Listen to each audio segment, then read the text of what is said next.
বাংলাদেশের বিগত 17 বছরের দুঃশাসন, নির্বাচনহীন শাসনের যে শোষকের ভূমিকা বাংলাদেশের মানুষ আজ দেখেছে, সেই জন্য সুষ্ঠু নির্বাচন কাকে বলে সেটি মনে হয় আর তাদেরকে বুঝিয়ে বলতে হবে না।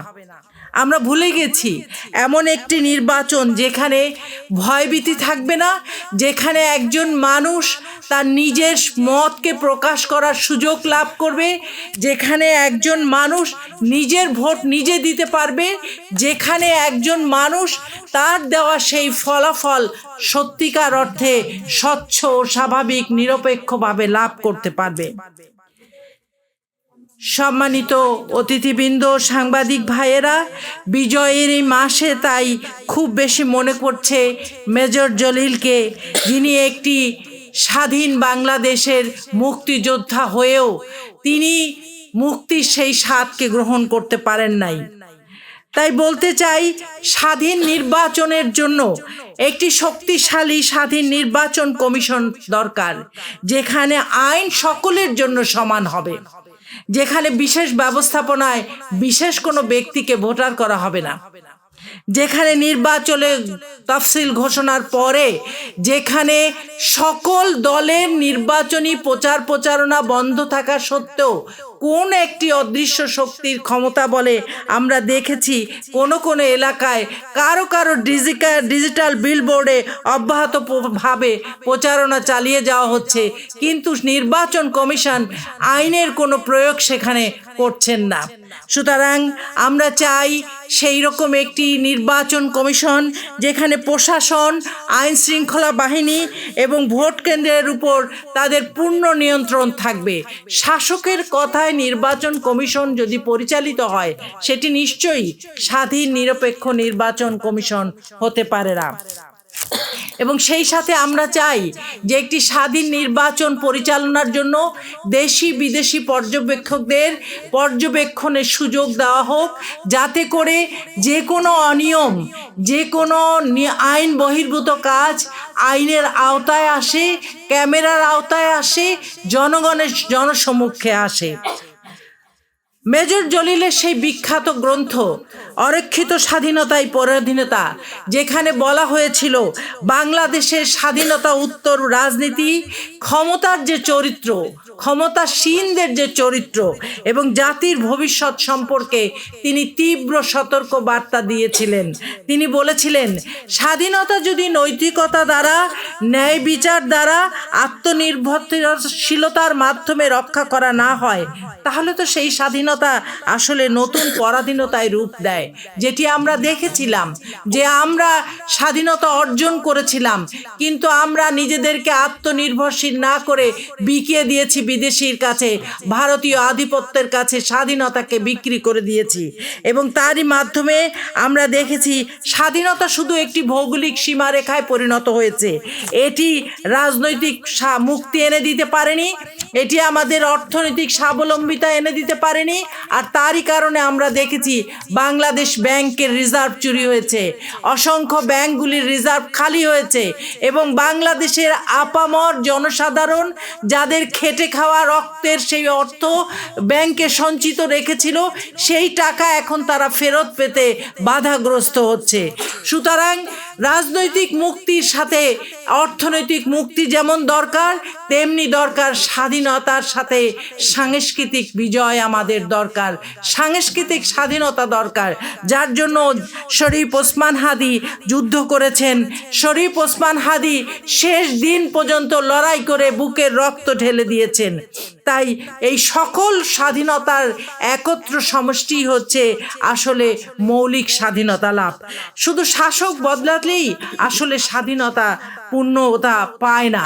সেই জন্য আমরা চাই এই আগামীর ত্রয়োদশ নির্বাচনে শুধু শাসকের বদল নয়, বরং গুণগত পরিবর্তন হোক এই দেশের শাসনের, গুণগত পরিবর্তন হোক এই দেশের আপামর জনসাধারণের জীবন মানের, নিরাপত্তা রক্ষিত হোক এই দেশের মানুষের এবং অরক্ষিত স্বাধীনতার এই পরিণতি যদি আমাদেরকে আর যেন ভোগ করতে না হয়, স্বাধীনতা যদি হয় শুধু দুর্নীতি, স্বাধীনতা যদি হয় শাসক গোষ্ঠীর কোটি কোটি টাকার ব্যাংক ব্যালেন্স তৈরি, স্বাধীনতা যদি হয় এই দেশের মানুষদের সুইস ব্যাংকে টাকা জমানো, বেগম পাড়ায় বাড়ি তৈরি করা আর দেশ বিদেশে বড় বড় অট্টালিকা কিনে নিজেদের বিলাসবহুল জীবনযাপনের ভবিষ্যৎ পথকে পরিষ্কার করা, তাহলে সেই স্বাধীনতা আজ মেজর জলিলের ভাষায় অরক্ষিত অবস্থায় পড়ে আছে। স্বৈরাচার যেমন করে মুক্ত হতে আমরা স্বাধীনতার লড়াই করেছিলাম, আগামী নির্বাচনে সেই স্বৈরাচার যেন পুনর্বাসিত হতে না পারে, সেই জন্য সকল বৈষম্য, সকল অন্যায় দ্বারা যাতে এই দেশকে আবার পুনরায় গ্রাস করে ফেলা না হয়, আমাদেরকে সেই জন্য পাহারাদারির ভূমিকা পালন করতে হবে। প্রত্যেকটি বাংলার জুলাই যোদ্ধাদের, প্রত্যেকটি এলাকায় বাংলার দেশপ্রেমিক জনশক্তিকে, প্রত্যেকটি এলাকার বাংলার জনগণকে এই আগামী ত্রয়োদশ নির্বাচনের ফলাফলকে সুষ্ঠুভাবে নির্বাচনের ফলাফলকে পাওয়ার জন্য এলাকায় পাড়ায় মহল্লায় আমাদেরকে পাহারাদারির ভূমিকা পালন করতে হবে। শুধু আমরা ভোট দিব না, বরং ভোটের ফলাফল প্রত্যাশিত সে ফলাফলকে যেন আমরা লাভ করতে পারি, সেই জন্য আমরা সৈনিকের ভূমিকা পালন করব। আমরা জানি যে নিজেরা স্বৈরাচারের সেই করাল গ্রাসের থাবায় আমাদের সেই আশার সেই ফল যেন নিভে না যায়, শাসক শ্রেণী যেন জনগণের উপর নতুন করে পরাধীনতা চাপিয়ে দিতে না পারে, সেই জন্য আমাদেরকে সজাগ, সতর্ক, সাবধান থাকতে হবে। যেটার জন্য আমরা এখনই আশঙ্কায় আছি যে আসলেই কি জনগণ তার দেওয়া সেই রায়ের সুষ্ঠু ফলাফল লাভ করতে পারবে। আমরা সেই আশঙ্কা থেকেই সতর্ক হতে চাই, সাবধান হতে চাই এবং উদ্যোগী হতে চাই। আমরা যে ব্যক্তিকেন্দ্রিক ক্ষমতা চাই না, আমরা মত প্রকাশের স্বাধীনতা চাই।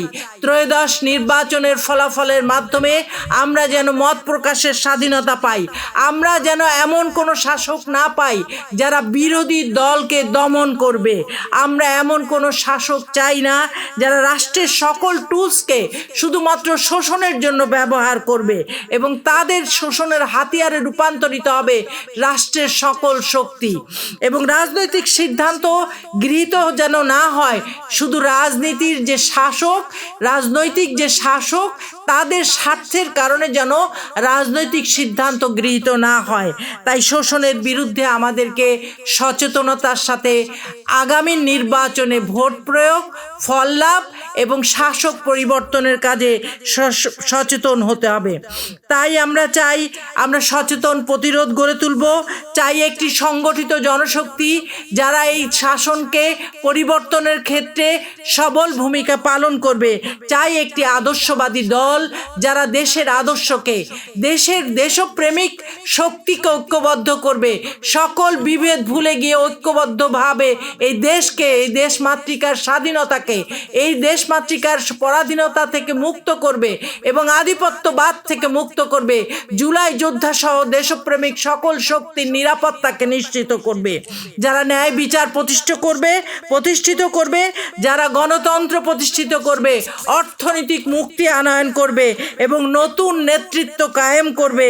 আর তা না হলে এই ইতিহাস আবারও পরাধীনতার ইতিহাসে পর্যবসিত হবে। আমরা তাই বলতে চাই, আমরা চাই জুলাই সনদের সাংবিধানিক অধিকার চাই, আমরা গণভোটে হায়ের পক্ষে রায় চাই, আমরা জুলাই সনদের সাংবিধানিক স্বীকৃতি চাই, শরীফ ওসমান হাদির মতো দেশপ্রেমিক জুলাই যোদ্ধাদের, সকল জুলাই যোদ্ধা সহ দেশপ্রেমিক জনশক্তির নিরাপত্তা চাই, বেঁচে থাকার অধিকার চাই, নিরাপদে দেশের পক্ষে কথা বলার সুযোগ চাই। আমরা চাই শরীফ ওসমান হাদির দ্রুত বিচার কার্যকরী করা হোক, সেই দাবি এই আজকের এই গোল টেবিল থেকে আমি করছি। সবশেষে বলতে চাই, আমরা গড়তে চাই এমন একটি বাংলাদেশ যার স্বপ্ন দেখেছিলেন হাজী শরীয়তুল্লাহ। আমরা গড়তে চাই এমন একটি বাংলাদেশ যার স্বপ্ন দেখেছিলেন তিতুমীর, এবং সেই বাংলাদেশকে আমরা আবার এই দেশের আপামর জনসাধারণ সহ জেনজিদের হাতে তুলে দিয়ে একটি নতুন আগামীর সম্ভাবনাময় বাংলাদেশে পরিণত করতে চাই। বাংলাদেশপন্থীদের বিজয় দেখতে চাই, তারই মাধ্যমে নতুন একটি বাংলাদেশ গড়ে এই দেশকে আবার বিশ্বের বুকে মাথা উঁচু করে লাল সবুজের পতাকা হাতে নিয়ে এই জুলাইয়ের মাসে আবার শপথ গ্রহণ করছি, নতুন একটি বাংলাদেশ গড়ে তুলতে চাই। সকলকে অশেষ ধন্যবাদ।